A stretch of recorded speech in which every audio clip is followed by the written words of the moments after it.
নমস্কার বন্ধুরা, রাধে রাধে।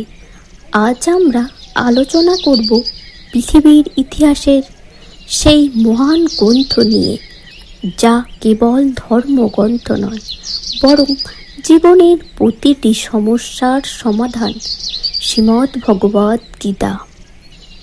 500 বছর আগে কুরুক্ষেত্রের রণভূমিতে যখন অর্জুন বিষাদগ্রস্ত হয়ে পড়েছিলেন, তখন ভগবান শ্রীকৃষ্ণ তাকে যে উপদেশ দিয়েছিলেন তা আজও আমাদের জীবনের প্রতিটি পদক্ষেপে প্রাসঙ্গিক।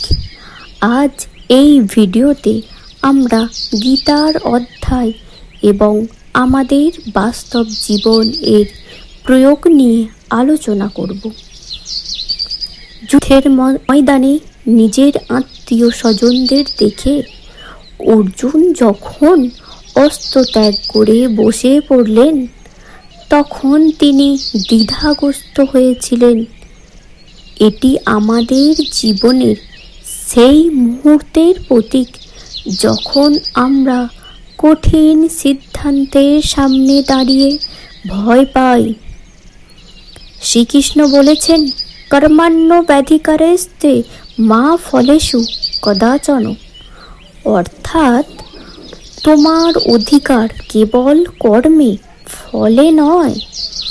আমরা অনেক সময় রেজাল্ট নিয়ে এত বেশি চিন্তা করি যে কাজটাই ঠিকমতো করা হয় না।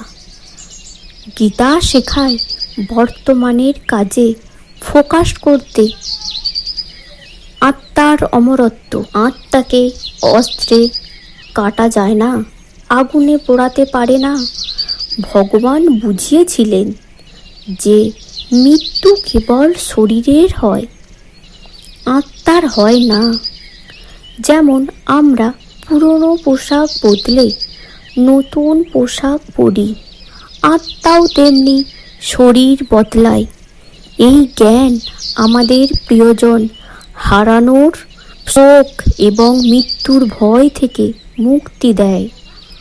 সুখ দুঃখ, লাভ ক্ষতি বা জয় পরাজয়, যে ব্যক্তি অবচলিত থাকে সেই প্রকৃত জ্ঞানী। আজকের মানসিক চাপের যুগে এই শিক্ষাটি অত্যন্ত জরুরি। অধর্মের বিনাশ ও কৃষ্ণের অবতার।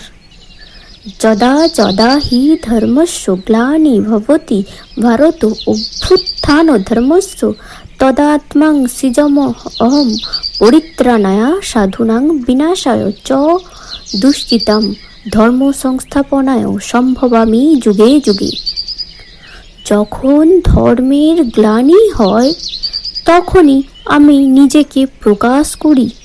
সাধুদের রক্ষা, পাপীদের বিনাশ এবং ধর্ম প্রতিষ্ঠার জন্য আমি যুগে যুগে আবির্ভূত হই।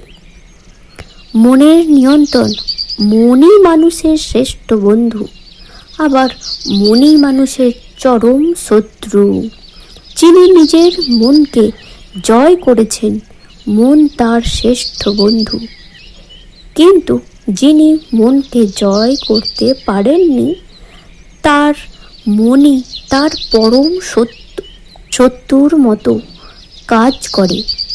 ঈশ্বরের পরম আশ্রয় যারা একাগ্র চিত্তে আমার চিন্তা করে, উপাসনা করে, সেই নিত্যযুক্ত ভক্তদের সকল প্রয়োজন আমি পূরণ করি এবং তাদের যা আছে তা রক্ষা করি। ভক্তির সরলতা।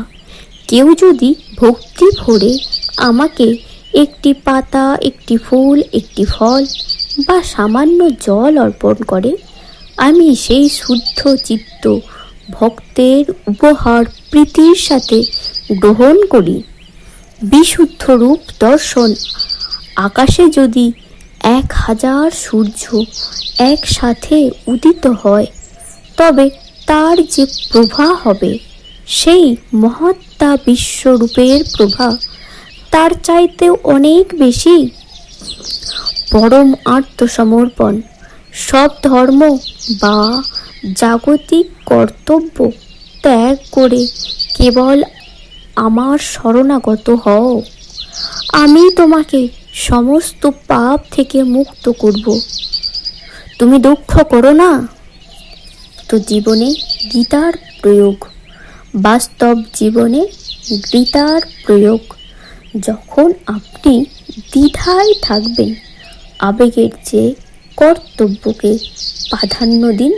ফলের আশা ত্যাগ করলে দুশ্চিন্তা কমে যায়। ঈশ্বর প্রতিটি মানুষের হৃদয়ে বিরাজমান। এই বিশ্বাস আমাদের একাকিত্ব দূর করে। গীতা কোনো বিশেষ ধর্মের জন্য নয়, এটি সমগ্র মানব জাতির জন্য।